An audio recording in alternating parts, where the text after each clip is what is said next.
Hello বন্ধুরা, তোমরা সবাই কেমন আছো? আশা করছি সবাই খুব ভালো আছো, আমরাও খুব ভালো আছি। সন্ধ্যাবেলা আমি আর মা বসে গেছি চ্যালেঞ্জ ভিডিও করার জন্য। এই যে এখানে পকোড়া রেডি, এখন আমি আর মা ভিডিও করব। চলো ভিডিওটা দেখতে থাকো। আজকে করবো সবজি পকোড়া চ্যালেঞ্জ। এখানে দুটো প্লেটে 8টা করে পকোড়া আছে, কে আগে শেষ করতে পারে।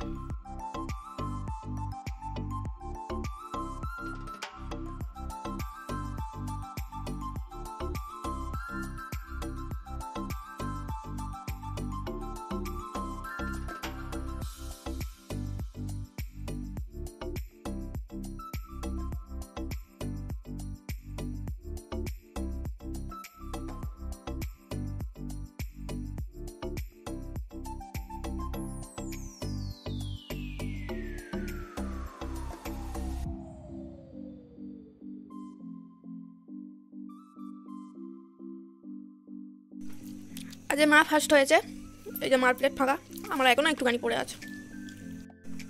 ভিডিওটা কেমন লাগলো অবশ্যই জানিও, লাইক কমেন্ট শেয়ার করে চ্যানেলটিকে সাবস্ক্রাইব করে দিও। রোজও আমাদের সঙ্গে ভিডিও করতে চলে এসছে, বসে বসে দেখছে কি করছি আমরা।